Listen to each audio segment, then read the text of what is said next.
Welcome to Bible. Hey! Welcome to Bible We're live Prophecy. now. Yeah, welcome back. Yeah. Welcome back. Sheila's already in chat. She says, blessings, everyone. Hope y'all are having a wonderful Father's Day, and every day should be Mother's and Father's Day. And I agree with her. It should. It really should. Thank you, Sheila. Welcome. Yes, we're glad you're in chat. Hope you've had a wonderful week and so far, and a wonderful weekend, and happy Father's Day to all of our dads, daddies, father-to-be, and moms that have to be dads. Yeah. So Unfortunately, a lot of those. yeah, and that happens sometimes. But hope everyone's had a great holiday today and a great weekend. And I'll just hurry up and do my thing. If you're not subscribed, please subscribe to this channel. Give it a big thumbs up, and please turn on your notification bell so you do not miss any great videos. And please share the video with your friends and family. And let's get started.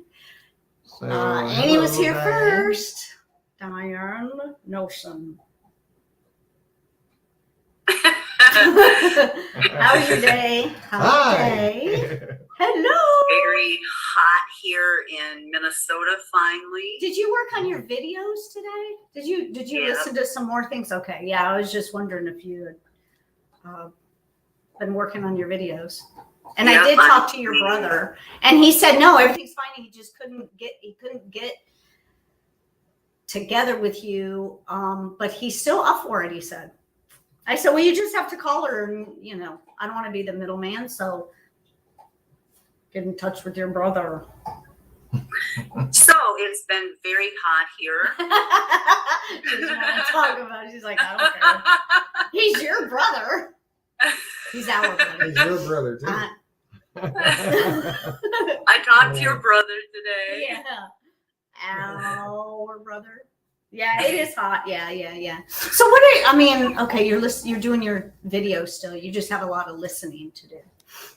Yeah, I started the text part. What I did was I went on eSword and looked up false prophets. So I've got all the scriptures that have to do with false prophets. I'm putting it all into text, going through the videos and picking out videos that go with that specific scripture. Oh, awesome. It seems pretty easy, but it's not so easy.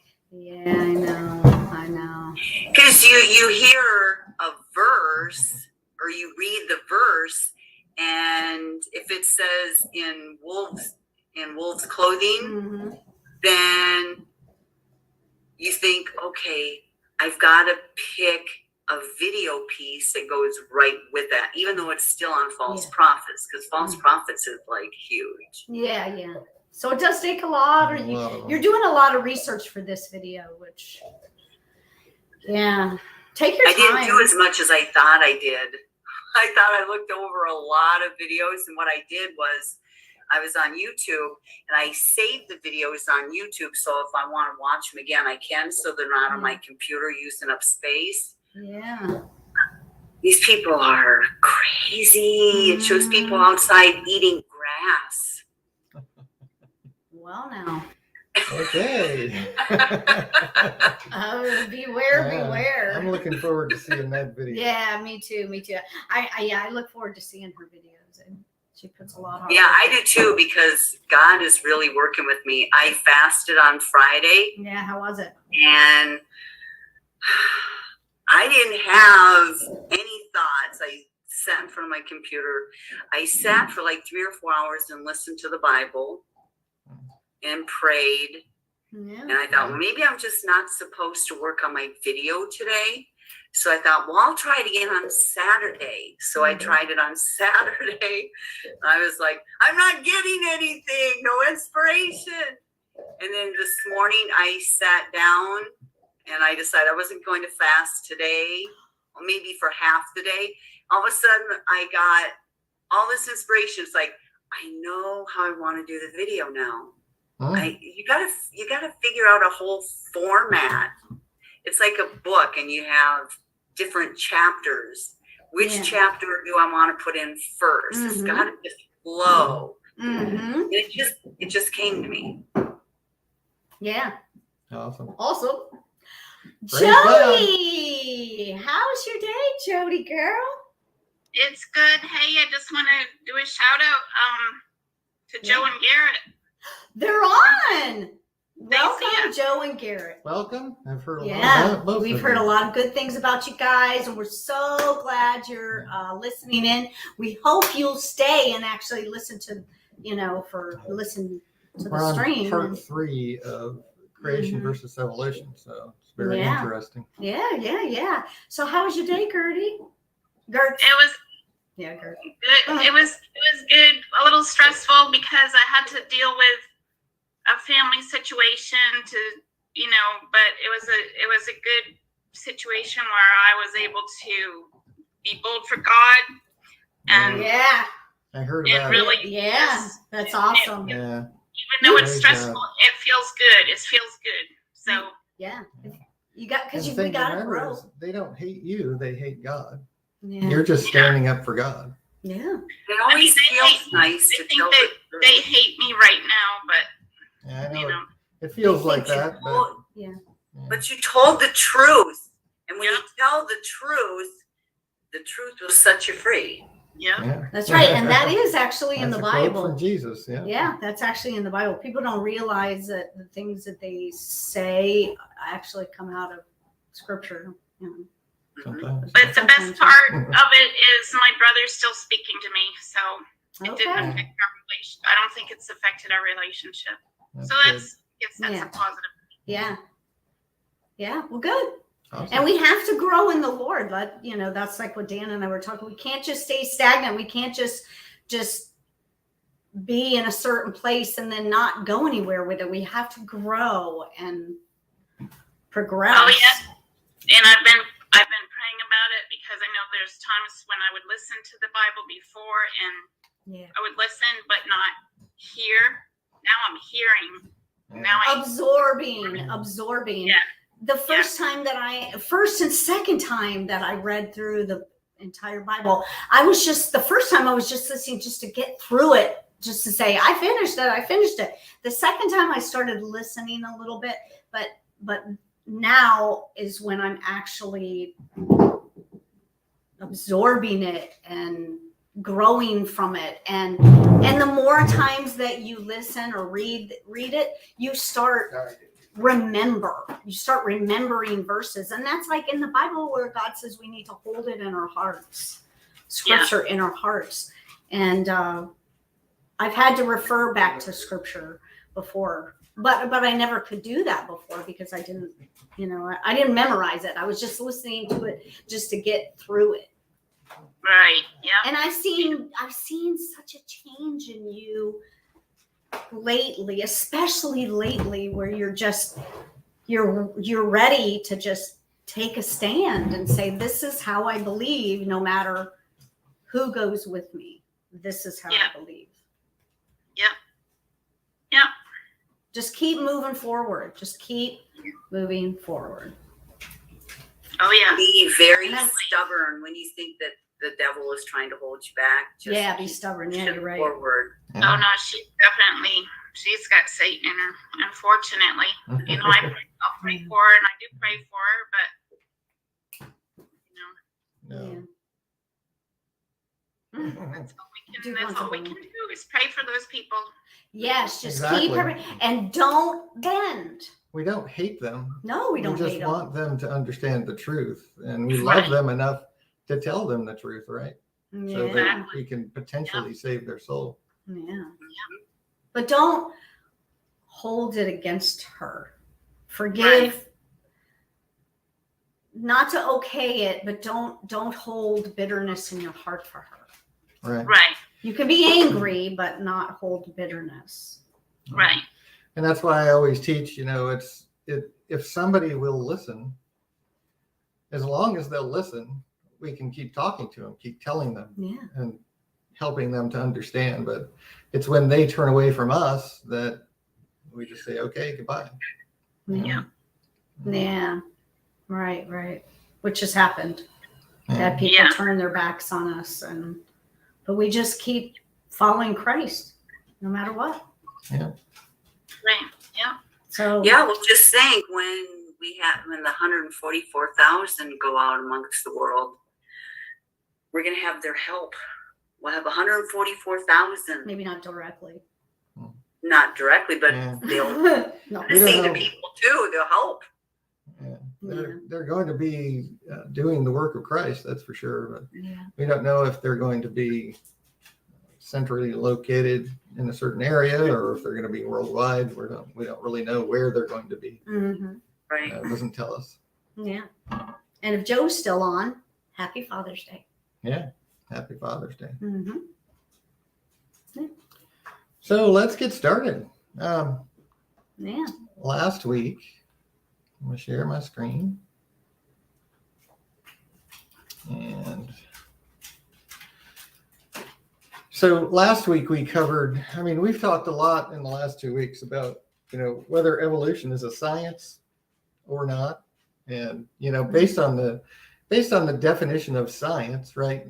Science is knowledge or a system of knowledge covering general truths or the operation of general laws, especially as obtained and tested through scientific method, which evolution does not follow. The only part of that evolution follows is hypothesis. The scientific method requires observation, which we can't do with evolution. Hypothesis is just where you come up with a theory. And then testing and demonstration has also never been able to be done with evolution. So it's purely hypothesis. It's just a theory, and that's all it is. And then we looked at how modern science has actually proven that evolution is actually impossible. We looked at some quotes from Darwin himself, where he even felt that his own theories were impossible and said so, but people choose to believe it anyway. Yeah. We looked at how old the Earth is. We looked at some of the things that people thought took millions of years, and it takes a relatively short period of time. We looked at the geologic column, which does not exist anywhere in the world. We looked at polystrate trees. I'm just kind of doing a quick recap. Mm-hmm. If you haven't seen the first two videos, just go back and on my channel, and you can watch the Sunday night, the last two Sundays, and catch up. Or you can just go to my website and read up on it, because I'm just basically going through my documents there. So it's BibleProphecyandTruth.com, and then the Creation versus Evolution series that I'm going through. So we've looked at a lot of things so far. We've looked at how the Earth's rotation, the spinning of the Earth was actually slowing down. We've looked at how they found things frozen in the ice, healthy animals standing on their feet, food in their mouths and things like that. We looked at, what carbon dating really is, and how scientists themselves say that carbon dating really can't be relied on because we're making many assumptions, and it depends on the environment that the artifact lies in that greatly affects the C14 leaching level, is what happens to it, especially if it's in saline water. So there's a lot of things we've looked at so far. We looked at how there's, the delta in the Gulf of Mexico and the Mississippi River dumping all that silt in 80,000 tons of mud per hour. And they measured that, and it's been doing it for about 4,400 years ago. So 4,400 years ago, something happened that changed the world. The magnetic poles took 6 violent swings about 4,000 years ago. Bristlecone pine trees are the oldest living trees in the world, and the oldest are around 4,000 years old.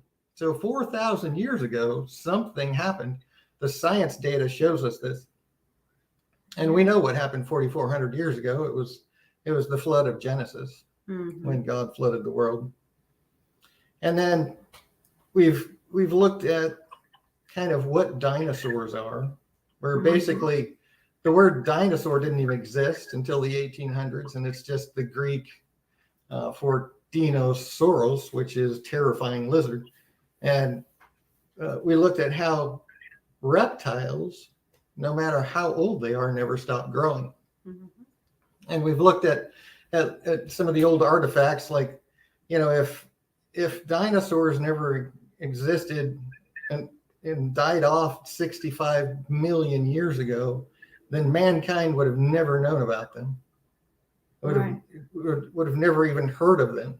But there's all kinds of ancient cultures that have dinosaur drawings, dinosaur artifacts, dinosaur legends, dragon legends, all kinds of things. And that's, so we've looked at all of these things. We've looked at a lot of the science data. We've looked at like trilobites and graptolites that are supposed to be an index fossil that show, 500 billion years or 500 million years ago. If they find a fossil with a trilobite fossil in it, that they say, well, that means that it's 500 million years old. But they found living graptolites, and they found modern material with trilobite fossils in it. So it proves that it's completely wrong. It can't be relied upon at all. Then we looked at what the Bible says about creation.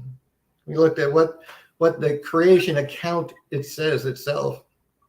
And then we looked at what one of my favorite parts is the firmament, and what the Bible tells us about the firmament, how there's layers of firmament, how there's waters above and waters below at the creation, which is what a lot of people don't really understand, is that the creation actually shows us that there are multiple layers to the firmament, that there's multiple layers of waters at the creation. And so when we look at the world that existed before the flood, it was very much a greenhouse type of environment where the world itself was a completely different place. There was a seventh layer to the atmosphere that doesn't exist today, that created a canopy, and it was a pole to pole tropical planet. There were no ice caps. You didn't have rain. The Bible actually tells us that there was no rain on the earth, that the earth was watered from a mist that came up from the ground, and it was all groundwater that watered everything. There was no rain prior to that. And when God flooded the earth, he opened the windows of heaven, and it rained down on the earth for 40 solid days. And then the fountains of the great deep were broken up. And so the hot, scalding water from the earth, from under the earth's crust, came gushing up, and the rain fell. The super cold of space came with it, and it caused a massive, massive storm, that something like we've never seen, I'm sure, and caused the ice caps. Because that's one thing we're going to look at today, is that ice at 300 degrees below zero becomes magnetic. A lot of people don't know that. I never knew it until I studied this out. It's ice at 300 degrees below zero becomes magnetic. And so when the super cold of space came down, with the water coming down from the windows of heaven when God opened them, and it brought that super cold in, that's why we have animals that were frozen in stride. Instead of, if something were to freeze to death, it will fall down first before it freezes to death, right? It'll get numb. It won't be able to move. It'll fall over. But we found animals that are frozen standing up, actually in stride, like they were moving at the time. And in order for that to happen, it has to be at least 300 degrees below zero for it to happen that fast, for something to freeze that quickly. And so we're going to look at that a little bit more, because when the super cold of space came down with all that water and froze it, and it became magnetic, it aligned over the poles, because that ice was magnetic and it aligned over the poles of the planet. And that's why we have we have 6 violent swings that the magnetic poles took 4,000 years ago, because that's what happened, is that ice tried to gravitate, so it caused a major shift in the gravitational fields. And we see that evidence today. And then we also looked at this, where this amber, this fossilized tree sap, actually has 50% more oxygen than what we have in our atmosphere today, which proves that there was higher oxygen levels. There would have been a higher atmospheric pressure, which is exactly what they use today in hyperbaric chambers, which is called pressurized oxygen therapy, and you heal twice as fast.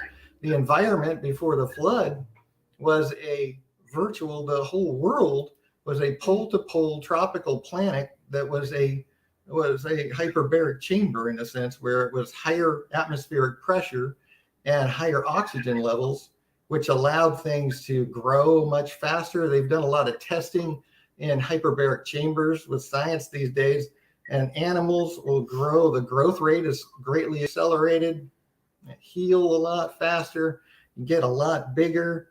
And that's the way it was before the flood. That's why people lived for hundreds of years, because the environment was perfect for that.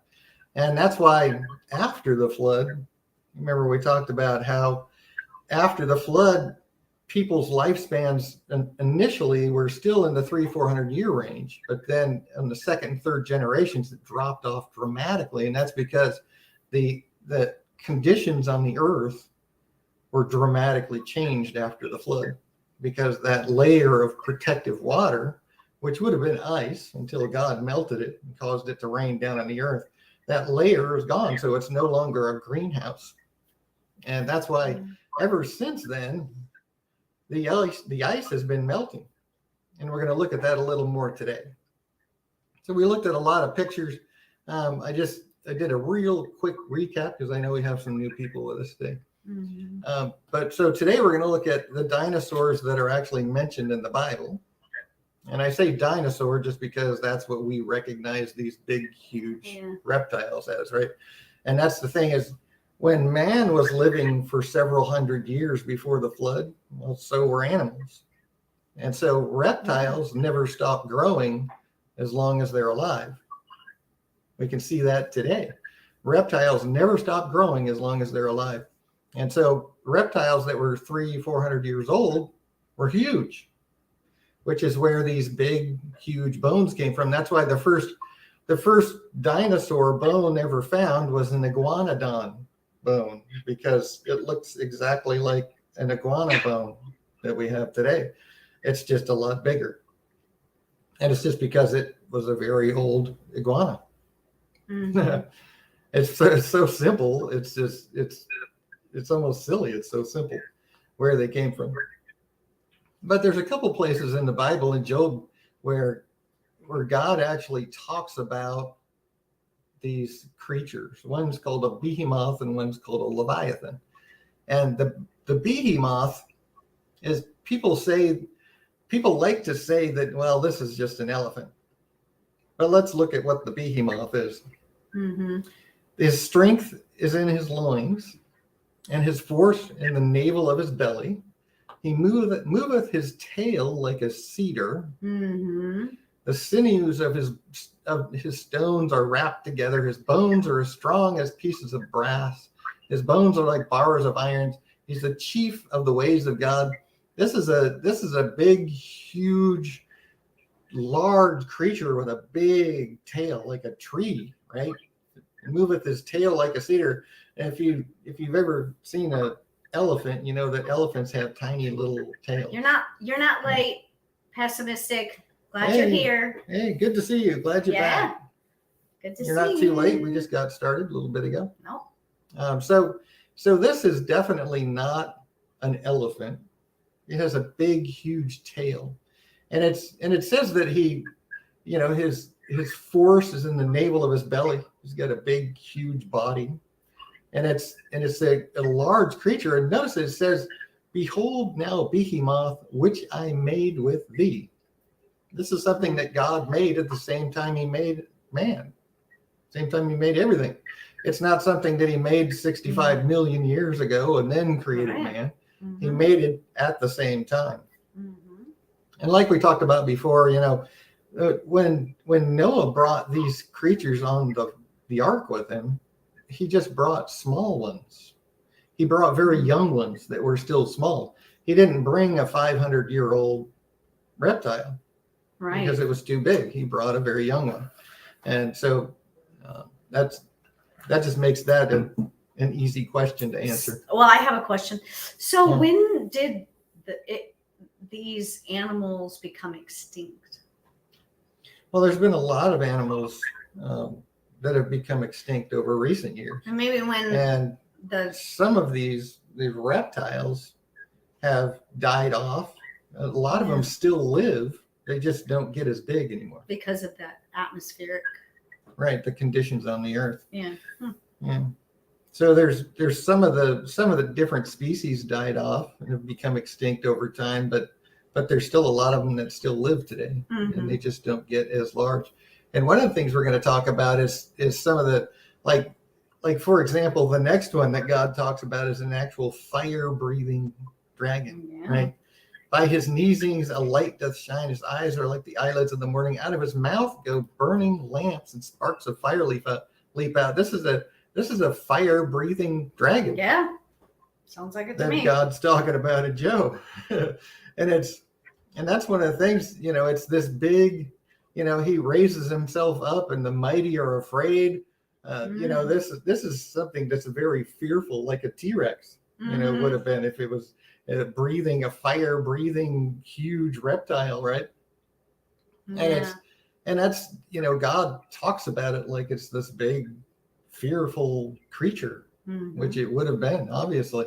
But here's the thing that people don't know today is that there's a thing called a Bombardier Beetle that actually has chambers in its body where it has two different chemicals, and it actually combines those chemicals, which are released at 212 degrees Fahrenheit, which basically is shooting fire out of their rear end, right? So, and they use this when they're being chased, and it's used to discourage the predator that's trying to catch them. It shoots fire out of its butt. Dang. Yeah. Where are they? Where are they located? I don't remember where they live. Probably in the West Indies. West Indies. I don't remember where they're found today, but they are found. They're actually a living thing that still exists today. And then here's the thing too, is there's a lot of head bones of dinosaurs that they found that have like these passages, these chambers in their bones, where it was, we can't prove it, of course, because we don't have them alive today to show the actual biological functions, but these chambers actually give them the ability to have chemicals that they could mix and then actually breathe it out of their mouths. Pessimistic said they don't get large anymore because of what atmospheric thing? Because it's what I said, this atmospheric thing. I remember seeing a theory somewhere about a canopy being over or around Earth that got removed in the flood. Are you referring to this? Yes, I am. Yes, sir. Actually, and we talked about that in last week's live stream last Sunday. Yeah, he was here. And you can go back and review. He was here. Last week's, because we did talk about the canopy. I think he was here. And we talked about, I don't know if he was here Sunday. I think he was here Wednesday. So I think you missed last Sunday. But when we look at I'll just go back and show you. It's chapter 25 on my website. And I talk about the layers that existed in the creation that God talks about. And it talks about the waters above and the waters below, and several different layers and expanses and overlays. And that's what we actually see in the creation. And then when God opened the windows of heaven, there's a canopy, right, that would have created a greenhouse effect on the earth, which was, it created a pressurized oxygen therapy environment. It was a totally different world before the flood. And so I'm not going to go back through the whole thing, but you're welcome to go and review that from last Sunday. And you can also look on my website where I've got all that information. But the main thing is that, like, what we have found in fossilized tree sap is that the oxygen level in the air bubbles in the fossilized tree sap is actually 50% higher oxygen content than we have today, which those little air bubbles in the fossilized tree sap would have preserved that air from the time. Thanks. Yeah. And so, yes, we are definitely talking about A canopy. Oh. Thanks. Thanks. I think that was just a fact. It is. But yes, Typo. so before the flood, it was a much different environment. Mhm. And one of the things I'd like to point out too is, where did I have that? I have it here. It's a quote from the book of Enoch, where Enoch actually prophesied of the flood. When you read that, and he actually talks about he said, when I raised mine eyes toward heaven and saw a lofty roof with 7 water torrents thereon. He's actually, in the prophecy of the flood, he's actually saying that he looked up and saw water above, which is, to me, that's just like, wow. Yeah, that really confirms the canopy in a big way. So yeah, definitely go back and follow up on that, because it's really interesting. And when you read what the Bible actually says about it, and how there's multiple layers, and actually waters above and waters below, that's like, well, if you look at the world today, there's no waters above, right? I mean, we got rain clouds, but we're not talking about rain clouds. We're talking about water, right? Mm-hmm. And that was the 7th layer. We have 6 layers to our atmosphere right now, and that was the 7th layer. Was that it's a protective shield, basically, that created a greenhouse effect, and would also protected the Earth from asteroids and things like that. Nothing would have gotten through that big, thick layer of ice. So there's a lot to that. It's very interesting to study out. That's for sure. So God shows us a fire-breathing dragon. He shows us the long neck, which he calls a behemoth. And if you remember the Mokele Membe from the Likovia swamp in Africa, where the pygmy tribes in Africa, when they saw a picture of a long-necked dinosaur, they said, "Oh, that's a Mokele Membe." And they don't get as big because they don't live very long. You have your accent. I don't even know if that's the right accent or not. From Africa. Like, I have no idea. The local African dialect, they sound like that. I'm just kidding. I have no idea. I'm faking it. I'm sure it has an accent, but I don't know what it is. But it's a Mokele Membe. It's kind of how it's pronounced. And it's because they actually recognized the creature. It was a long-necked dinosaur. And the people that were showing in the picture were amazed. What do you mean? These things are alive? And it's a 50,000 square mile swamp. And if you notice, the behemoth lies under the shady trees in the covert of the reed and the fens. And the fens is swamps. So this creature, this behemoth, lives in the swamps, and it lives in a 50,000 square mile swamp in Africa. And they've seen it. They killed it. They killed one once, and everybody that ate the meat died, so they no longer hunt them. And they just they got really sick. Yeah. So yeah, it's really interesting stuff when you really research these things, and this is the stuff that you'll never learn in your textbook at school. You'll never learn this from mainstream media, mainstream books, anything that's. Because they're not going to they're not going to prove creation. They want to prove evolution. Right, because there has to be an alternative. If you don't want to believe in God, there's got to be something. Like, where do we come from, right? So this is what, even. We looked at some quotes from Darwin himself where he said that his theories don't really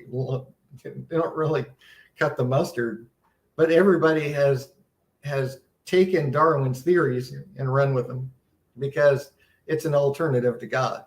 And it's something that we can say, oh, this is where we came from, because people don't want to believe in God. No. So they'll take a theory that is actually impossible, that modern science has proved impossible, that the creator of the theory says is not likely, and and we're going to make that something that we teach as a fact these days.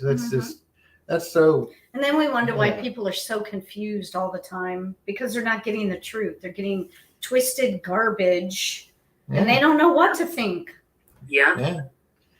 And you hear stuff like this, and it really makes one's faith in science really diminish a lot, right? But they don't teach this stuff in church. They're not going to get it in church. They're not going to get it in school. They're not going to get it in church. Nowadays, that even in churches, there's a lot of churches that teach between verse 1 and verse 2 of Genesis that there's billions of years.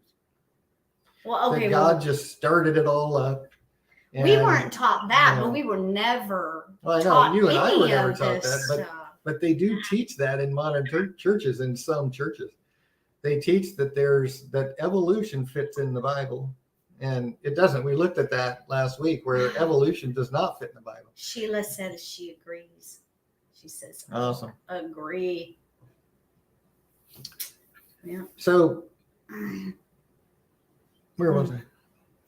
Oh, you were talking about the fire-breathing dragons. Yeah, and the Makele Membe, and the dinosaurs that are in the Bible. Mm-hmm. And they're...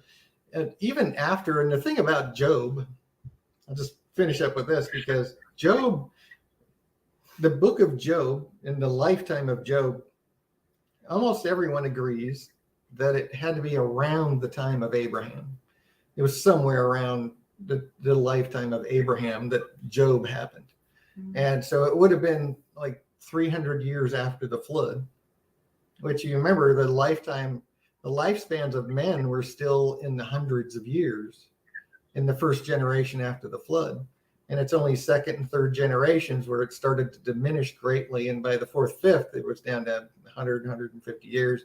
Mm-hmm. And so the dinosaurs, the reptiles that were on the ark, the baby ones, the young ones, mm-hmm. after the flood, started having babies, and they would have lived for a long time. They would have lived a couple 100 years, because that immediately after the flood, the lifespans of living beings was a lot greater than it is now. Mm-hmm. It's just that immediately after the flood, within a couple of generations, the effects of not having the canopy there began to corrupt the earth. And that's why in Hosea it says that, the earth is mourning. The animals are dying. The fish are dying. The birds are dying.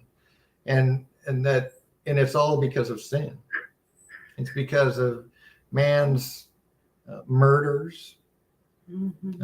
Adulteries, all the sin, the wickedness of man, mm-hmm. has caused all of the corruption that's in the earth.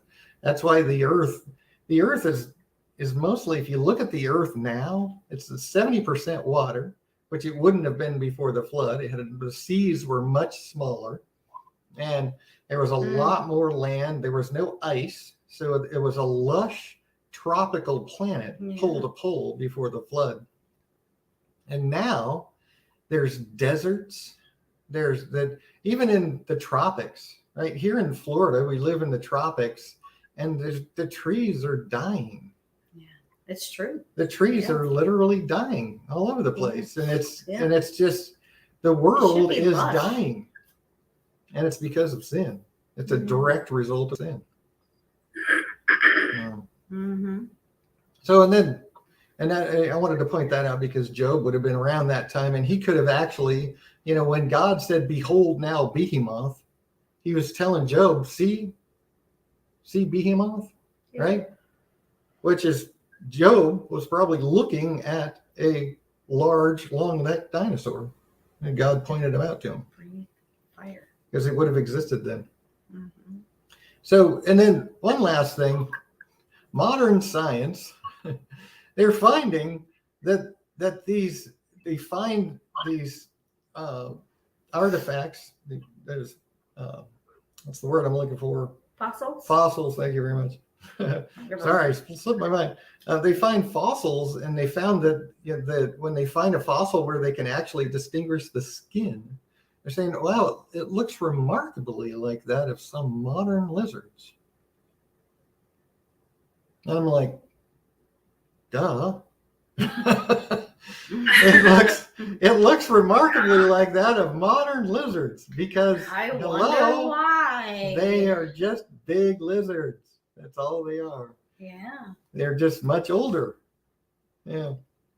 And like I said last time, if you haven't seen this video on living dinosaurs, it's really interesting how they've captured some modern dinosaurs that appear to be alive today, even though they should have, supposedly died off 65 million years ago. But I'm going to move on from that. And like I always say, if you have questions, just ping me. You can write me on my website or send me an email at prophecyandtruth@gmail.com or send me a comment on YouTube, whatever, and I'd be happy to talk with anybody who has more questions. But I want to talk about this because we've alluded to a lot of these things over the last couple of weeks where we've talked about the canopy, we've talked about the ice sheets and where they came from. And so let's talk a little more about that. What happened at the flood? Because it changed a lot of things on the earth. And then I think I showed this to you before where, they found, the mammoth was overwhelmed suddenly with a rapid deep freeze and instant death because it had unchewed bean pods still in between its teeth and preserved stomach contents and saber-toothed tiger in a 90-foot plum tree with green leaves and ripe fruit. I mean, these are things they found deep in the ice in the Arctic. It's absolutely fascinating. Mm-hmm. And it's not something that's just a singular event, right? They have found these things all over the Arctic, both the North and the South poles, where there's ripe trees and plants and animals that just froze suddenly. Yeah. It's not just a one-time thing that they found. And like I said, it can't be just with a little snowstorm. For an animal to be frozen in stride while running or with food in their mouth, the temperature had to be like 300 degrees below zero for it to super freeze that fast. And that's the thing.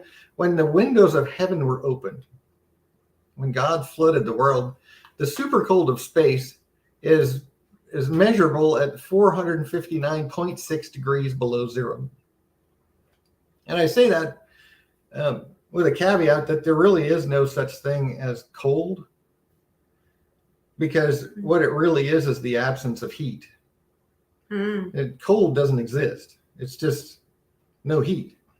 And so no heat, complete no heat, is 459.6 degrees below zero in our way of measuring temperature, right? But when that super cold of space came down to the earth, and then hot scalding water from the fountains of the great deep was broken up, it was a huge storm, and it created this big cone of cold that was sucked down into the atmosphere that caused this freezing and this instant freezing, and it caused the ice to become magnetic. So I was talking about where it then went and tried to align over the poles, which caused some major upheavals in the poles of the planet. And when we look at the evidence in the earth, this is a representation of what we see on the earth, where we know the ice sheets used to come down to, right? Because they used to come all the way down to Kansas City in North America, the ice sheets. And there's a couple different examples of, different types of animals that have been found. And this is a good one because it shows all the evidence of where the ice used to be as it has receded. And that's the thing is, this whole thing about global warming is actually, there's actual, a scientific basis for that. And the reason for it is that the ice has been melting for 4,400 years. Ever since the flood, when those ice sheets came down that far into the continents, the ice has been melting ever since. And that's why we have the ocean levels have risen greatly. they found cities, entire cities on the edges of the ocean that are just now completely buried underwater. I like this picture here because this shows the land masses of the Earth prior to the ice melting, where actually all of the continents were connected by landmass. And that's why all of the animals and peoples of the world migrated before the ocean levels rose too far and actually separated the land masses where they could no longer get to the other side. And so that's why, after the flood, everything came out of the ark, right? And the peoples even started at that same place, but everything migrated across the earth and they simply walked there. There wasn't any, it didn't require boats. It didn't require transport across the water because when the ice was thicker and spread further across the world, they just simply walked across the land masses into the other continents. And now that the ice is melted, there's not nearly as much, now that the ice is melted, the land masses are no longer connected. That's crazy. Like this is showing Florida today, and this is what the area of land used to be exposed in fairly recent years. That's how it's like Florida was this area, this spit of land that we call Florida today was twice as big. We're going underwater. Not that long ago. And then this is projected. And there's like I said, there is truth to that. The only thing is, they're trying to say that global warming was caused by man. Well, it was sin. It was the flood. But our carbon emissions and things like that have nothing to do with it. The ice has been melting for 4,400 years, and it's continuing to melt. Mm-hmm. And that's like, for example, I've got one here. People just I'll forget to it when I get to it. Mankind thinks they're just so bigger than what they really are. Saying that it's mankind that is causing this and controls the weather, and I know they're not that that big. That's the thing, really is I've heard conspiracy theories about how the Jews especially are supposed to be manipulating the weather. I know. It's heard like, that. do you really think that they have the ability to do that? Do you really think that? Just And it's down. like, the vaccines have, nanotechnology in them that they're getting ready to activate with 5G technology, and they're gonna take control of our bodies. It's like, do you really think that's possible? That? I mean, you're getting sucked into a lot of nonsense. The thing is, there's a lot of conspiracy theories that are based on fact. There really is some truth to some of this, but then they go way, way too far.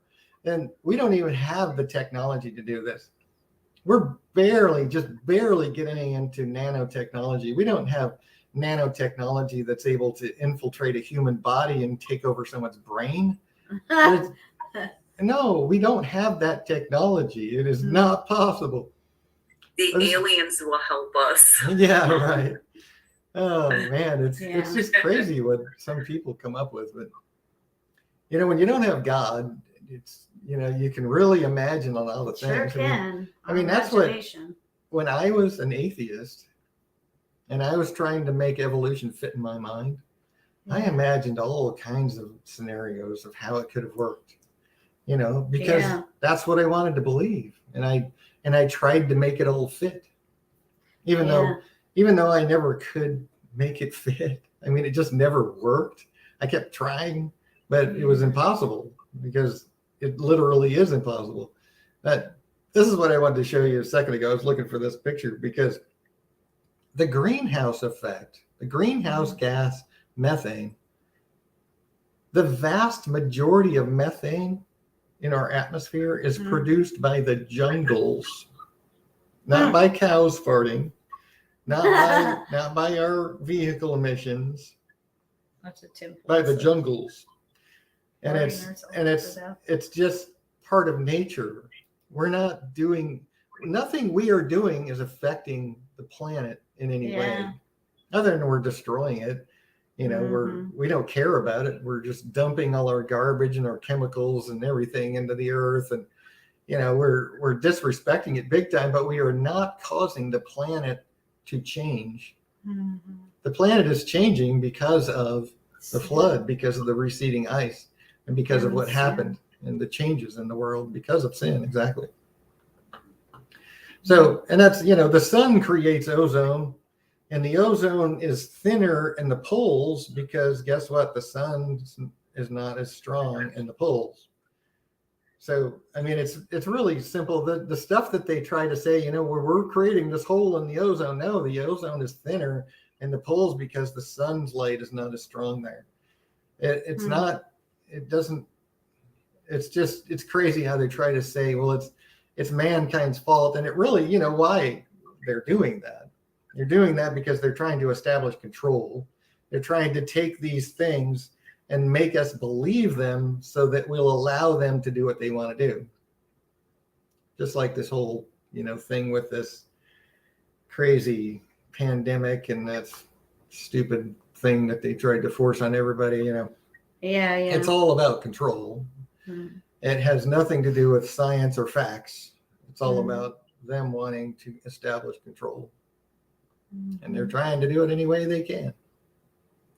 But there's lots of evidence in the earth. I was showing you this, you know, this picture, and you know that there's tons and tons and tons of evidence in the earth that the ocean levels were much shallower than they are now. Like this is one of the, you know, the lost cities buried under the ocean, right? There's a lot of those. It's not just a single occurrence, just like there's not just a single occurrence of finding things in the ice that are baffling. And it really, and when I say baffling, it's not baffling to me because I understand exactly what happened, because all of the scientific facts in the earth that we find today, what they do is prove the flood of Genesis. Everything that we find in the earth proves the flood of Genesis. Like we talked about these, you know, these buried forests that are found all over the earth. Just entire buried forests. Just, it was quick, huge changes in the earth that just buried these forests all of a sudden. And you find them all over the place. A couple 100 feet below the surface of the earth, there's buried forests down there. It's like, how did all these things happen? Well, remember this huge storm that happened, and the earth's crust folding over, massive changes everywhere on the planet from this event. Like they, you know, for example, they also find, you know, like here's a mammoth right in Texas. You know, that's, you're not supposed to be able to find them there, right? But there's evidence of mass boneyards all over the earth, like these, where they're just jumbles of all kinds of bones of different kinds of animals. And they're not just like one kind of animal. They're like all kinds of animals in these mass graves. Yeah. And it's crazy. It's jumbled. It's because when you, it's like if you have a yard that got flooded, you would notice all of the debris would float and go over to the edges as it receded. And then the debris would stay on the sides on the top. And like branches and things, if there was a storm and a flood, the branches would kind of all clump together as they're getting moved and tossed around in the water, and they clump together. And then stay in that clump when the water recedes. Well, that's what happened here at the flood. They clumped together. And the really interesting thing is, if you research this, you'll find that the tops of every mountain chain has seashells on them. Every mountain chain in the world has seashells on the tops of the mountains. Mm-hmm. Yeah. So how That did can't they be get there? explained. It can't be explained. Right. Yeah. What, Jody? No, I just said right. Yeah. How can you explain that Other than the flood of Genesis that's right. is exactly what happened, because the tops, it tells us in the Bible that the tops of the mountains were covered. Yeah, good. So there's so much evidence in the earth. And then, I know I'm kind of skipping around. I've kind of showed you all of these pictures. Here's some that I haven't showed you yet. I showed you the ice sheets, but there's all kinds of, and this is rock, mind you. Yeah. This is rock that's been bent and folded. And it didn't happen over a long period of time. This is solid rock. This is not layering, right? This happened quickly. And it's the same thing when you fire when you fire a clay pot in a kiln, right? You take that malleable clay and you turn it to stone. Right. That's what happened at the flood, is that there was this super scalding steam and hot water came gushing out of the ground and fired everything very quickly. There's just some more pictures of the folded rocks in the earth. And it's just because it happened fast. And that's why we have things like this,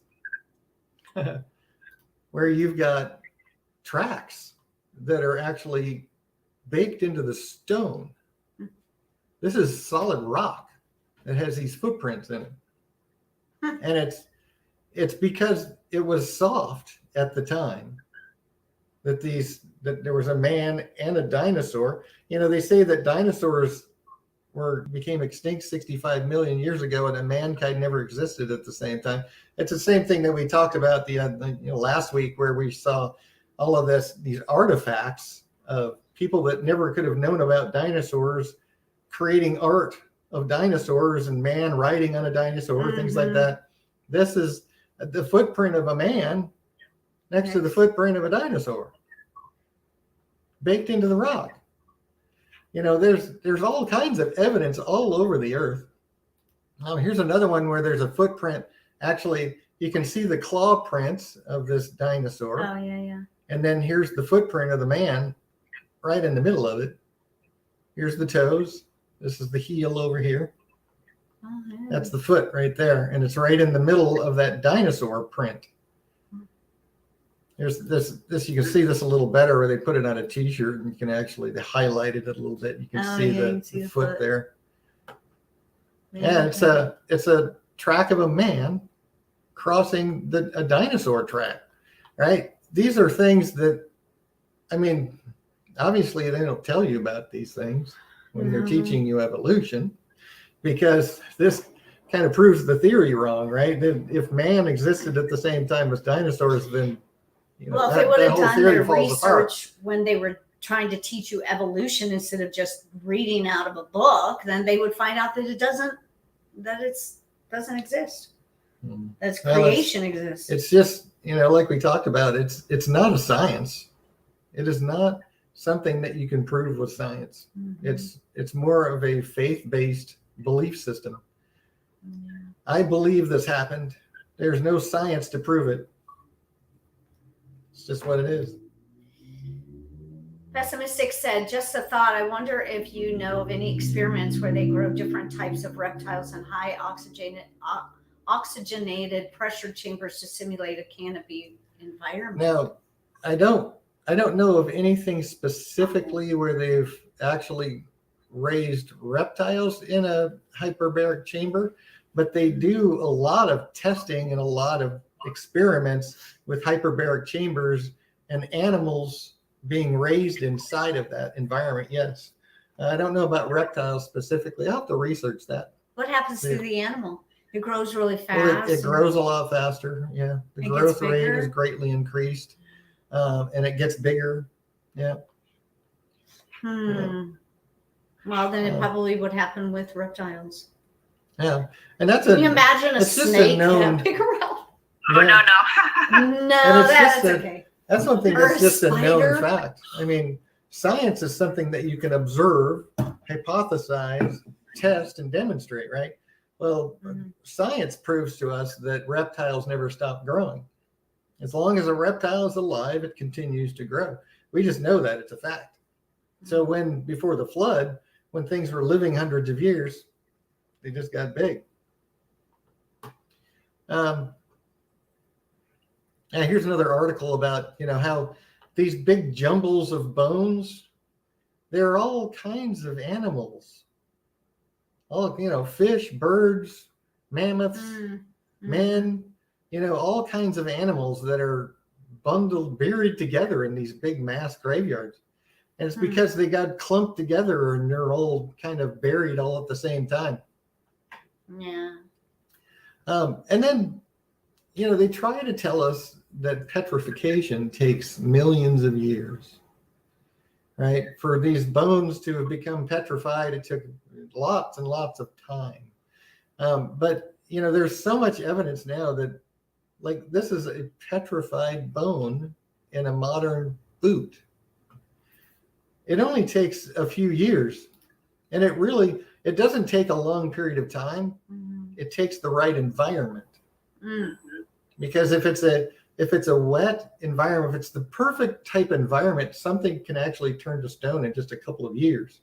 It doesn't take very long. A prune left in the refrigerator for 1 year turned to stone.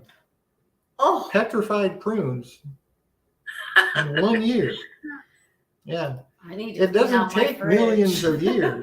It's like the stalactites and stalagmites we talked about, and how, that 1-inch water pipe was left on for 100 years and it created this huge calcium deposit, right? It's huge. And all the man-made tunnels that they've dug in recent years are developing stalactites and stalagmites already. It happens really fast. Coal is another one. It doesn't take tens of thousands of years, right? It can occur in a year or less that wood can actually turn to coal in a year or less. It all takes the right environment. It doesn't take a lot of time. It can occur over a few days, that's it. Yeah. And then, diamonds are supposed to have taken millions of years and tremendous pressure to create. But we can create an indistinguishable diamond where it's just like an actual real diamond. We can make them. Let's make them. Yeah. It's the same thing. It doesn't take time. It takes the right environment. And there's evidence everywhere, all over the earth, that proves these things. I mean, I'm just showing you some highlights. I'm showing you some things that science has found in the earth.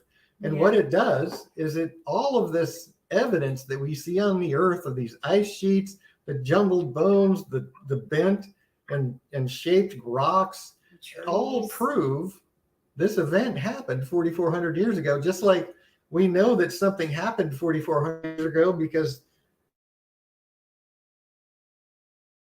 right, the oldest trees, the deltas of rivers dumping into oceans, everything proves to us that something happened 4,400 years ago. And we know exactly what it was. Just have to decide to believe it or not. Yeah, exactly. We can believe it or not. But if you don't believe it, you're going to have to you're going to have to believe garbage like evolution, in order for that you got to have something to believe in. Where did we come from? I mean, you can just say, well, I don't know. Never, and you can just believe the Bible. Yeah, well, we do know. All right, well, that settles that. Yeah. Well, God told us. God preserved his word for us for all this time so that we can have it today, so that we can read about everything that happened. 25,000 archaeological digs prove that the Bible is 100% accurate history. Yeah. All the evidence in the earth proves that the flood of Genesis happened. There's so much there's so much actual evidence that it doesn't even require that much faith, really. If you just believe, then it's just true. Yeah.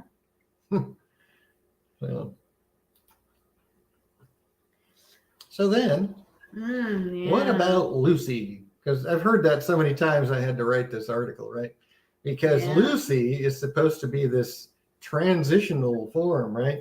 And remember, we quoted Darwin, where Darwin said that in order for his theory to be right, then how come there isn't millions and millions of transitional forms that we find? I know. We actually find none. Yeah. We found zero transitional forms of anything evolving into anything else. Well, they came up with this monkey a few years back, where this Lucy was supposed to be a transitional form. Well, they say it's an ape man because the femur has an angle to it, and ground-dwelling monkeys have a straight femur. So here's a transitional form. Well, guess what? Humans, well, and they say it's transitioning to a human because humans have an angle to the femur, right? But what they don't tell you is that tree-dwelling monkeys have an angle to the femur. And they found the leg bones of Lucy 1.5 miles away in a different layer than the head and the other bones. And they put them together and said, here's your transitional form. It just, I don't even have to say anything else about that, do I? That's just, that's just they want it to be true so badly. They're grasping at straws. They're just trying to make it happen. Yeah. Because they don't want to believe in God. Right. And that's the last thing we're going to talk about. Yeah. Why do men believe in evolution? Just a couple of things real quick. They found all these head, skulls that they say, well, look, it has a very shallow forehead. This is a, whatever, an ape man, right? Well, there's all kinds of, men alive today that have those kinds of shaped skulls that are alive right now. They're not some ancient, transitional human stage. They're just different people. It's just, there's this idea that there's so much difference between like black people and white people. Well, human DNA in all human beings is 99.9% alike. Yeah. There's not this big, huge difference in any of the races of humans. We are all human beings, period. Yeah. They don't have, it's just different genetics. And then, after the separation, after the populations grew and people started migrating away, and then the ocean levels rose and it kind of separated peoples.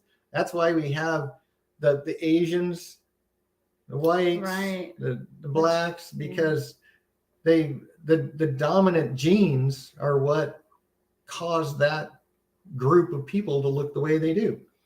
And it's just because of dominant genes. You can find families of people, like specifically like black families, where you can have some of the people in that black family actually have lighter skin than a white person might. There's it's just genes. That's all it is. And I'm not going to spend a lot of time on this, but if you know anything about DNA, it's the parent has all of the DNA that you can get, period. If your parent doesn't have a certain type of DNA, you can't have that because it's inherited by your parent. So like if to make it super, super simple, all of DNA contains X, Y, Z, large and small. So this is an extreme simplification of DNA. X, little x, Y, little I, Z, little z. So the parents can have any mix, right? Because as long as your parent has all 6 of those, you can have any of them or not some of them, right? It's just what's passed on to you from your parent. So you could have like Me and Annie are sisters, full blood sisters. So she could have more of one genetic. Exactly. Like my DNA stuff is half French. Well, hers might not show that in testing. She might be more Irish. She might have, even though she's got French blood. If your parents all have all of these, you could have this, and she could have this. You can have a mixture of them. Right. So even though we're sisters, any combination of those.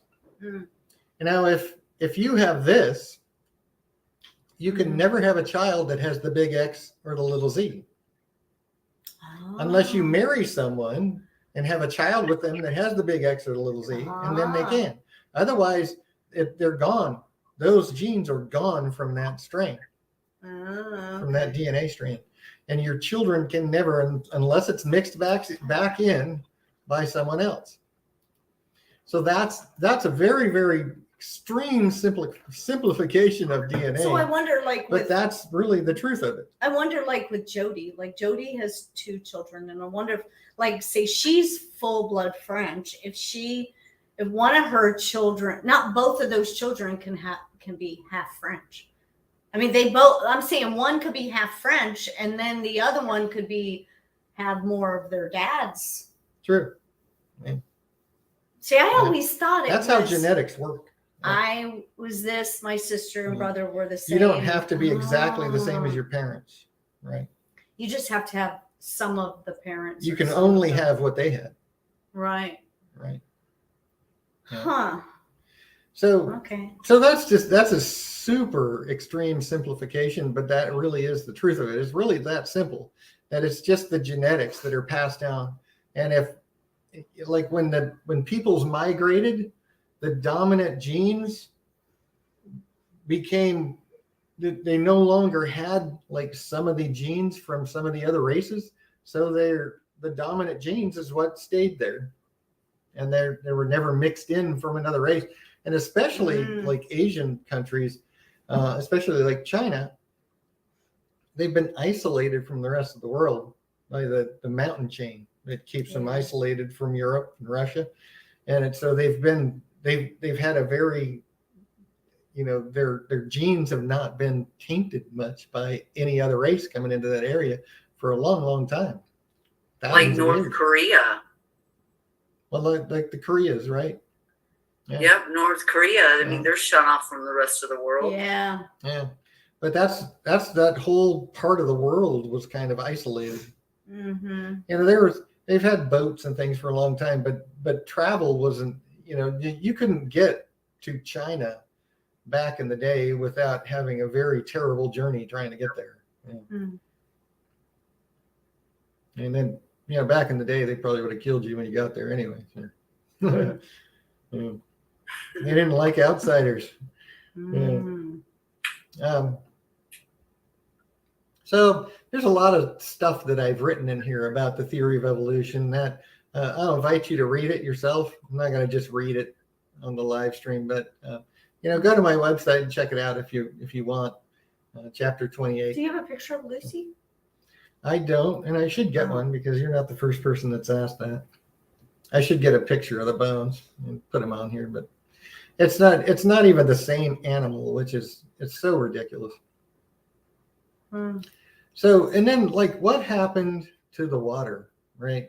We talked a little bit about the size of the ark and how, it's impossible to get every kind of animal onto an ark, right? It was big. If you look at it, it was a huge structure. What was it?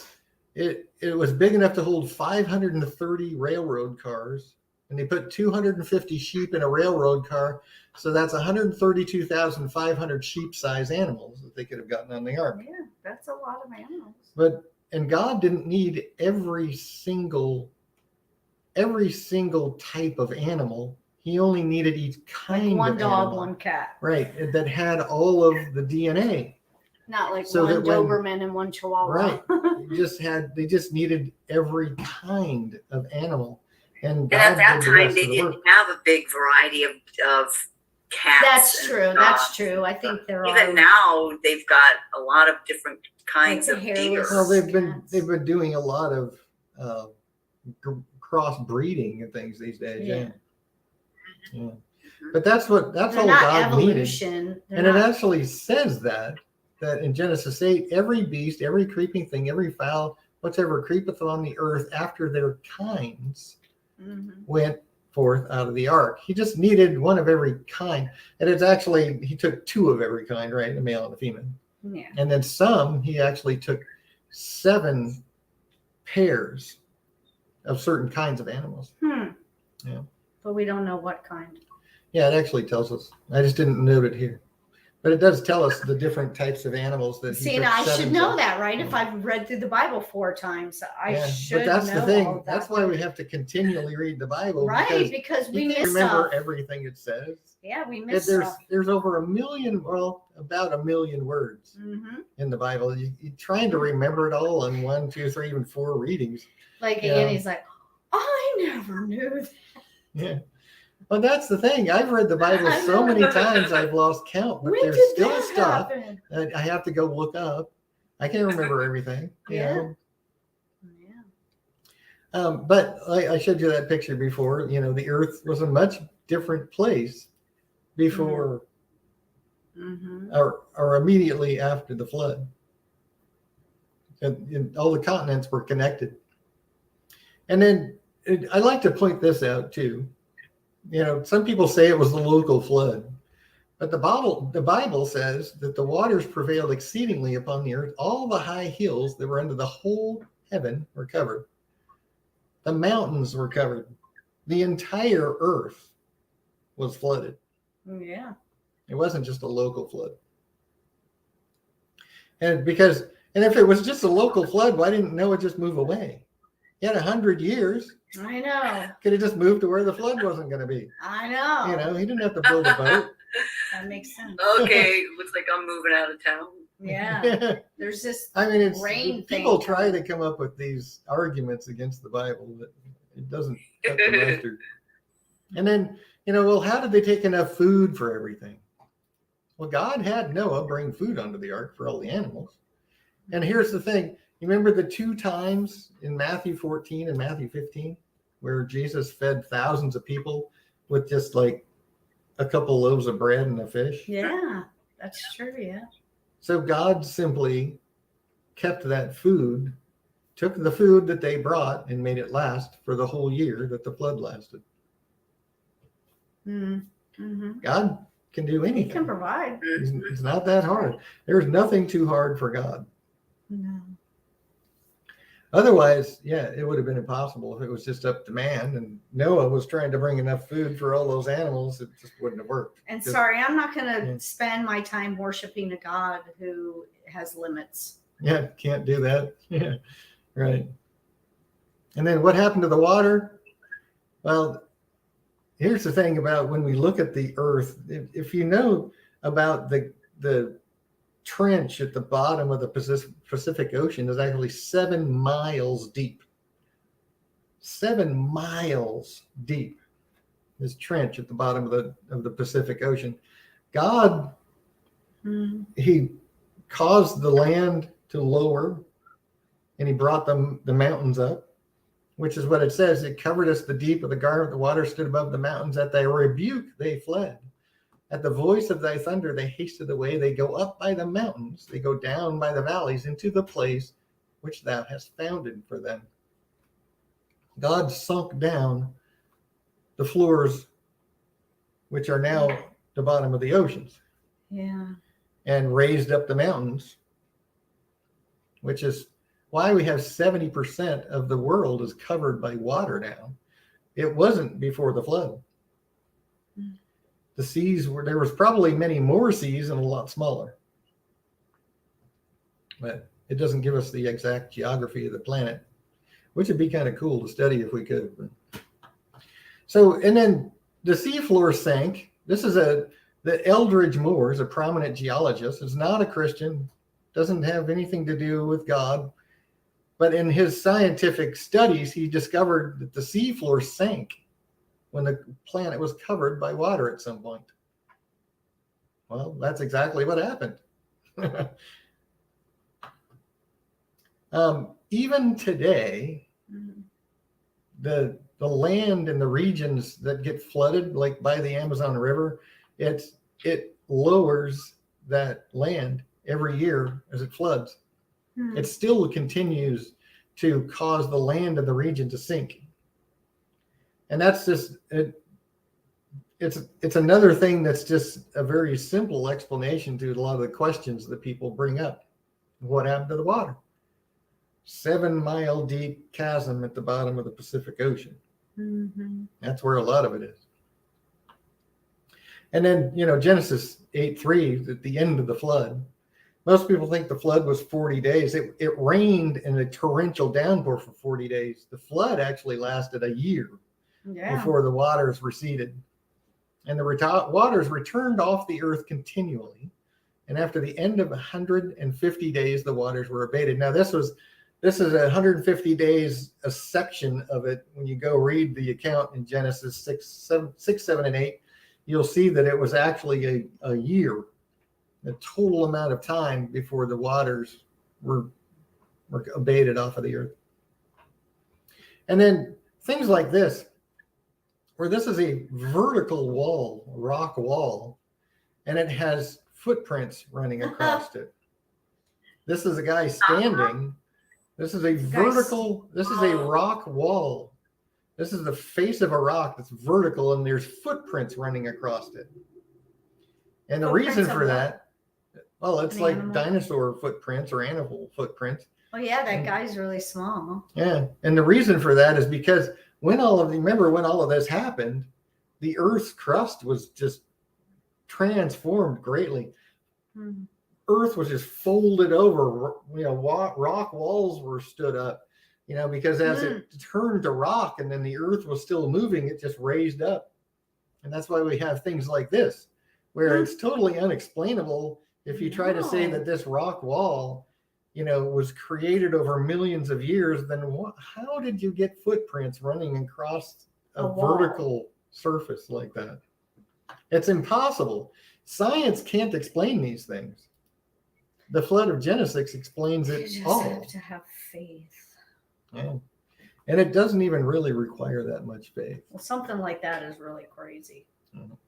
And then I like to include this because this is a tectonic map of all of the broken crust where all of the volcanoes and earthquakes happen, where this is, it's at the bottom of the oceans, and then certain mountain chains. That's where the crust before the flood, that's where everything was changed dramatically.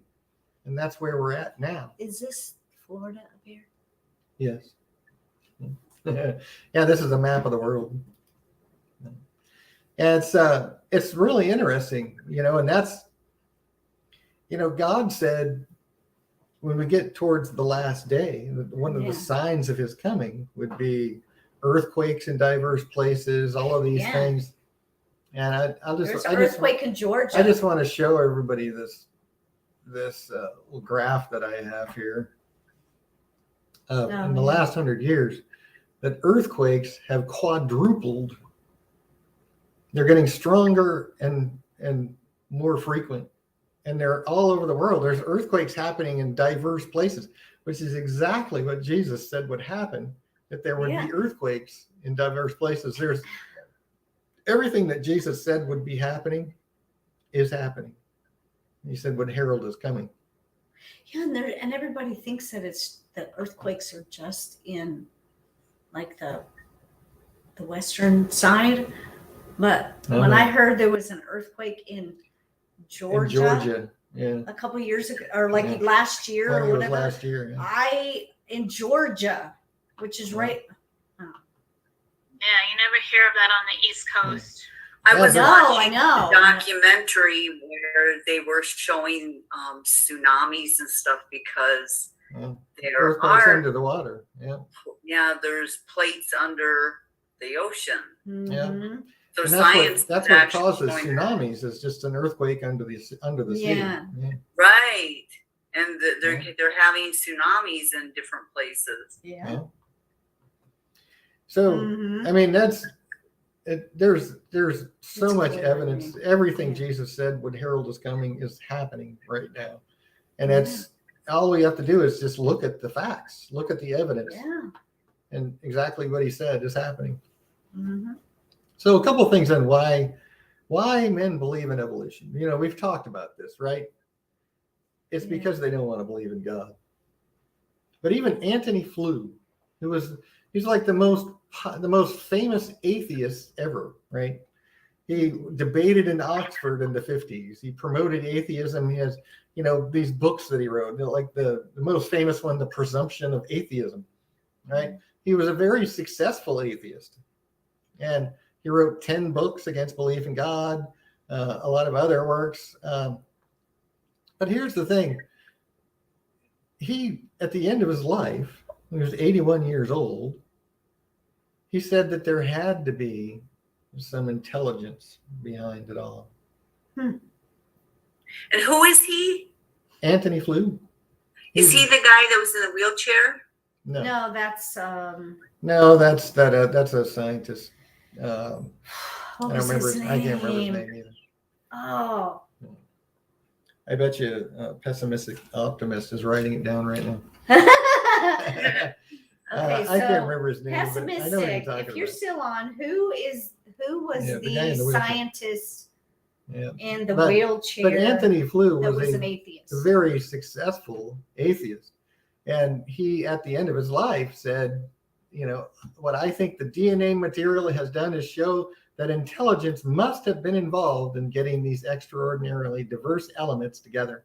The enormous complexity by which the results were achieved Oh, looked to me like the work of intelligence. Stephen Hawking. Stephen Hawking. Yeah, as soon as he said his first name. Oh, I knew it. Hawkins. Yeah. Hawkins. Yeah. Stephen It's Hawking. Oh, Hawking. Stephen Hawking, I think is what his name Wait, is. Hawking. Yeah. Hold on. But We know you would he, know it. This most famous atheist, when he's an old man, finally concedes that there has to Hawking. be. Yeah, Yes, it's Stephen Hawking. Hawking. There has to be. Thank you, dear. Yes, thank you. There had to be some intelligence, he says, right? Yeah. Just like we studied before, irreducible complexity, right? Modern science has shown that the Darwin theories are actually impossible because modern science can see things they didn't see back in the 1850s or the 1800s, sorry, not the 1850s. But you know, like the flagellum, which we already looked at. I mean, there's so many things. And then there's a lot of people, especially people that are into philosophy, know about Aldous Huxley. He's a very famous philosopher. And I'm not going to read this whole quote, but basically he says that we want to believe in evolution because that gives us, we have an out for everything. We don't have to believe that anything has meaning. Nothing matters. There's no such thing as morals. It's all made up. And mainly because it justified our erotic revolt. We could do anything we wanted and it was okay. Because what does it matter? We live by our own standards, or people, they live by their own standards, and you don't know what their standards are, so you don't expect anything more from them. Right. And that's the whole thing that evolution does, is it takes meaning out of everything. It's all pointless. It's all just an accident anyway, so what does anything matter? Right?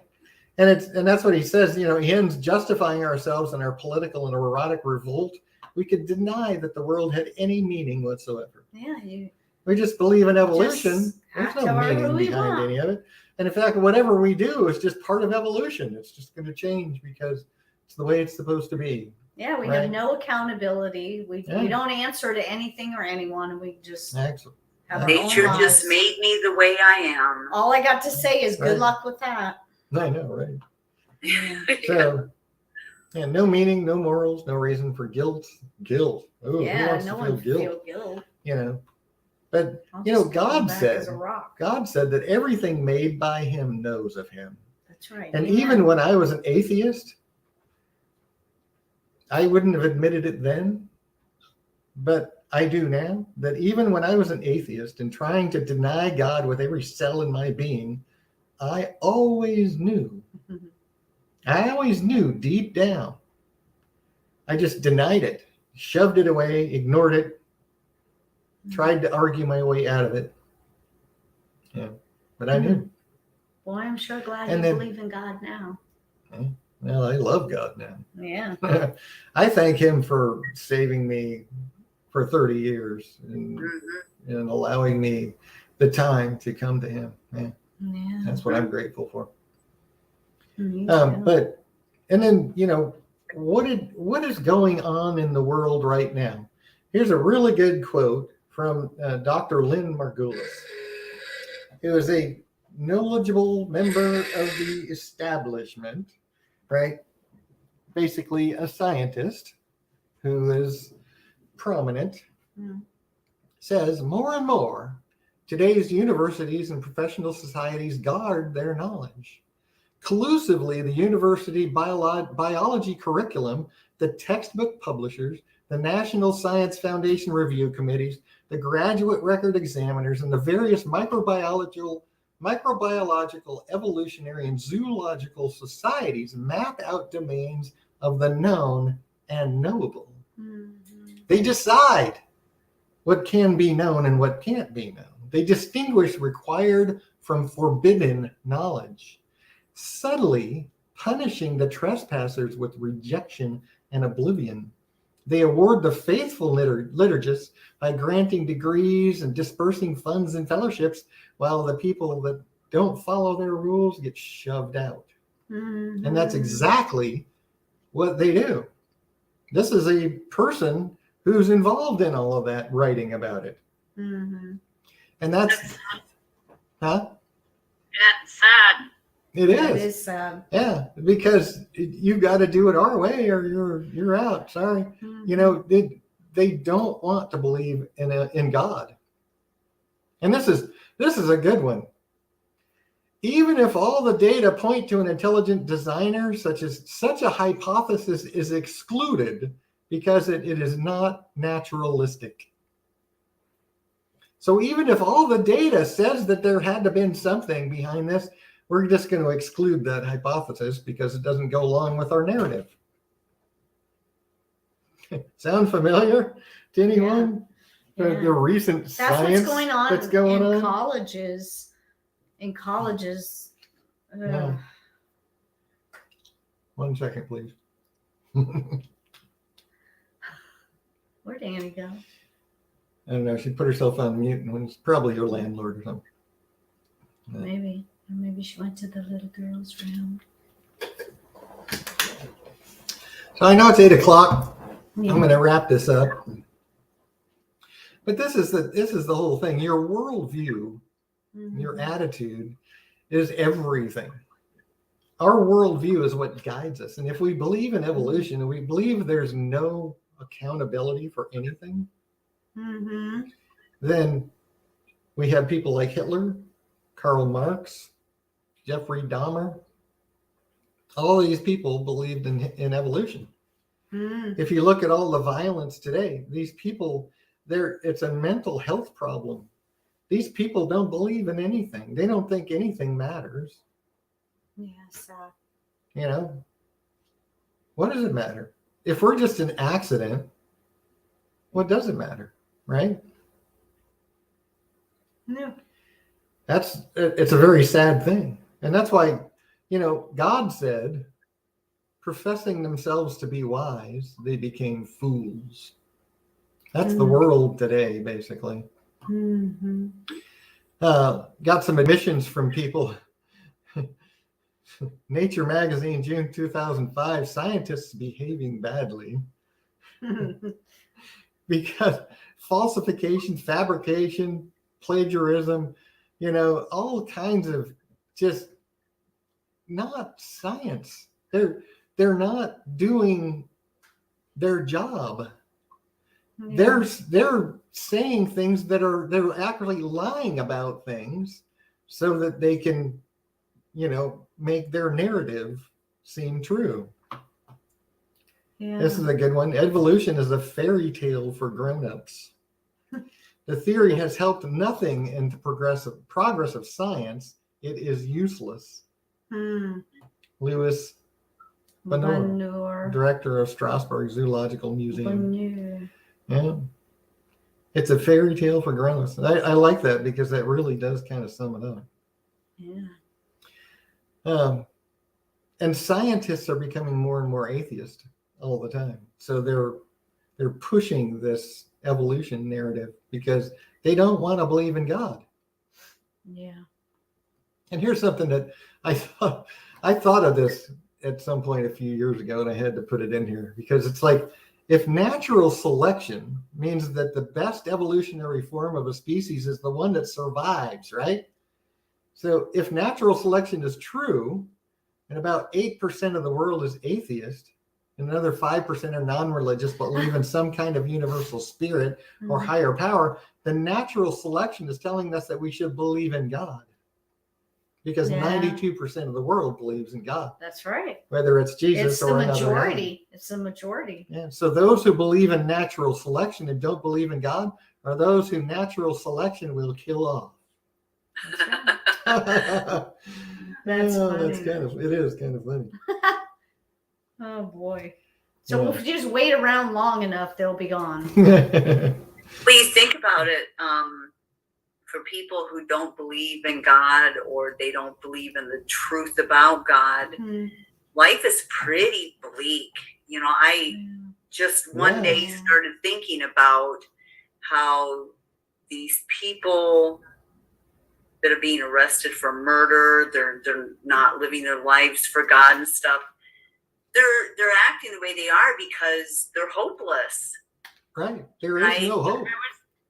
I was thinking about the same thing today with my situation. I'm like, how can they just go on existing without God? Especially, it's like now that's my center, the center of my being. Yes. If you don't believe in God and you don't live for God, you have no hope. So who cares if you go out and kill somebody? So what? There's no accountability. And I just kept thinking, wow, I have something to look forward to. It's not like I'm just going to die and disintegrate. Yeah, we have hope. What's the point in having a life if all you got to die for is nothing? I know. I want to know that this hell on earth is going to pay off. Yeah. That's a good point. That's a good point. I'm going to actually read the scripture because that's a very good point. It's really so good. Well, those who love God, this is the worst things will ever be. I'm going to leave this scripture because this just says it, right?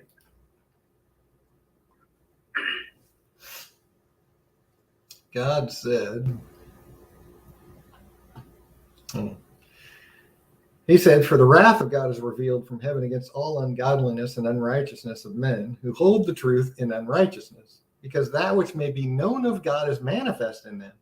For God hath showed it unto them. For the invisible things of him from the creation of the world are clearly seen, being understood by the things that are made, even his eternal power and Godhead, so that they are without excuse. Yeah.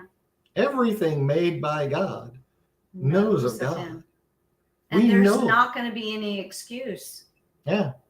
Yeah. Because when they knew God, they glorified him not as God. Neither were thankful, but became vain in their imaginations, and their foolish heart was darkened. Yeah. Professing themselves to be wise, they became fools. And changed the glory of the uncorruptible God into an image made like to corruptible man, to birds and four-footed beasts and creeping things. Yeah, it says it right there. Yeah. Everything made by God knows of God, and there is no excuse. Yeah. And just like I said, I seriously, for 30 years of my life, I was an atheist. I thought I was kind of an agnostic atheist, I thought, well, maybe there's some higher power, maybe there's something, but I pretty much denied that there was a God. And I tried to make evolution work.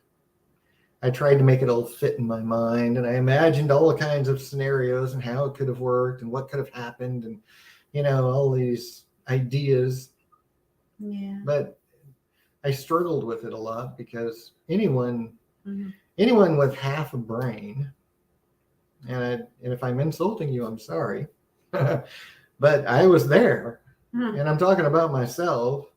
Anyone with half a brain that looks at the facts can't believe in evolution. You can try like I did. You can try to make it work, Yeah. but it doesn't. It's impossible Mm-hmm. if you really pay attention to the facts. I always believed in God. I know you did. I didn't. I was raised in a church, and then I decided it was all just a fallacy. I decided that it was made up by men to control other men. That religion just was something that thousands of years ago, somebody invented as a way to control people, and it worked really well. So And that's it took off. such a standard Yeah, that's what a lot of people believe. excuse. It's Yeah. a standard It's excuse a for made up- everybody. It's a made up control Yeah, it's a thing, yeah. control mechanism. But Yeah. But even when I was saying those words, I knew. I always knew deep down. And I'm telling you, every single person out there, you know. Mm-hmm. You do know. You can deny it all you want, but you do know. That's right. Mhm. And if you don't, good luck. Yeah, just keep You're, denying you're it not, because you're you're not going to need fooling it. God. What? Yeah. I said, you're not fooling God. You're only Oh, fooling yeah. yourself. You're fooling your family members, maybe, Yeah, but you're not fooling God. yeah. And you will meet God someday. Yeah. Yeah. And the Bible says they won't have an excuse. He's not going to say, No. so how come you didn't believe? He's going to be, I don't care. You know. Everything. That's what he said. There's no excuse. Everything made by him knows of him. Mhm. He ingrained that in his creation. Yeah. He incorporated that in our being. Yeah. So we're a little over time. Okay, but Pessimistic has something to say. He says, I don't mean to go off on a tangent, but it relates to me trying to visualize Earth, planet, sky at the time when canopy was destroyed. Flat, Earth, round, flat, concave. round, concave. No judgment. I read a lot. Yeah. Yeah. Yeah. And that's the thing is if you go back and look at what the Bible says about the layers and the firmament and look at and seriously look at some of the evidence, like some of that, like the tree sap, the fossilized tree sap having higher oxygen content and everything, in the creation, the earth was perfect. When God finished creation, it was very good. Mm-hmm. He says that. It was perfect. And man, it's like I said, I don't remember when, a week or so ago, everybody says, well, death is just part of life. Oh, yeah. Everybody I says that. disagree. That's why it's so hard for us to deal with death. It's so hard for us to comprehend it. It's so hard for us to grapple with it when somebody we love dies. Because death is not part of life. Death is a consequence of sin and wickedness. We were created to live forever. We weren't created to die. Yeah. And that's why it's really hard for us to deal with, because it is not part of life.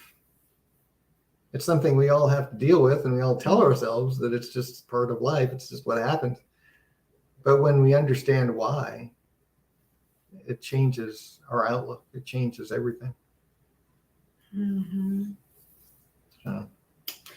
So I'm going to call it a day. Yeah. Please keep my hubby right here in your prayers, because he hurt his back, and I think it was because he was trying to kill a bee at the pool. And the We were very silliest lucky. thing, Seriously. the silliest thing, I bent over to get a bee out of the pool and hurt my Yeah. back. He tried I'm to kill it 60 with my years flip old. flop. It just happens. Give me my that chiropractor's number. way. I Yeah. said that to him too. I said, "Oh, Yeah. hey, you want to go see Jody's chiropractor?" Mhm. No, I did the chiropractor thing years ago, and I discovered that if I just stayed away from the chiropractor, I felt a lot better. So I don't go anymore. It got so that if I didn't know. go in my regular visits, I started feeling like I needed to go. Yeah. But then as soon as when I just stopped going, I just felt a lot better, and I don't hurt my back near as much or anything. So You too. all I got to do is Pessimistic. stretch. So happy you showed up in chat, and we hope that you can be with us on Wednesday, because are we gonna do the Trinity? You said you were gonna talk about the Trinity. We're gonna talk about, and that was what you wanted to Trinity talk about in that yeah. doctrine. Yeah. Next Wednesday. So I hope. And you then come next back. Sunday we're gonna talk about the rapture. We're gonna go through next Sunday. what the Bible says about the gathering of the saints and exactly when it's going to happen, because God actually told us exactly when it's going to happen. Yeah. And all we need to do is read it and believe it. So we're going to talk about that Sunday. We're going to talk about the Trinity and on Wednesday. We need Pessimistic back here, because if we have questions, we can say, hey, Pessimistic, what's the answer to this? Good. That's right. So let's pray real quick, and we'll say goodbye to the live stream. Thank you, Lord, for preserving your truth, for telling us literally everything, Lord. That we're grateful. Help us to, anyone who doesn't know you that's listening to this, Lord, just touch their heart. Call them, Lord. Prick them a little bit so that they maybe just want to look into it. Lead them to you, Lord, in your name. Amen. Thank you so much, everybody, for showing up. Thanks for coming. Lord's It was willing. real. It was fun. He said, I'll be there, Lord willing. Well, we'll be praying for you this week, Pessimistic. We enjoy your company. You interact in the chat, and we really appreciate that. And anybody looking in, they'll look at your comments, and hopefully they'll gain something from it. Yeah. Unfortunately, doing this on StreamYard, that most of the comments don't show up on YouTube. Even on YouTube? They don't show up there. They're like poof into the nether, and they're gone. So I don't know why. It's just the way it works. Yeah, I know that's kind of weird, but yeah. So anyway, we're gonna go, and we just want to say that if you have not subscribed to the channel, please do give it a big thumbs up, and please turn on your notification bell so that you know what's happening, what's going on. So you won't use, because by default YouTube will not notify you. You have to click the bell, and you have to select to get all notifications, or you won't get any. Right. So, and then share it with all your peeps. And if you think what I'm saying here is true, then share it with other people so that we can reach friends, more your people family. with the truth. Yeah, maybe there's a family member that is wondering about evolution versus creation, and you say, oh yeah, well, I got some videos you can watch. Yeah, the last 3 weeks we've gone through that whole series on evolution versus creation, and basically proven that the Bible is true when it comes to the flood, and all the scientific evidence proves it. Yeah. So have a good week, Annie, Jody. Peace out, you too. Love you both. Thanks for love coming. You and love you. Guys. Love you Girl both. number 1, girl number 2. Do the Batman thing.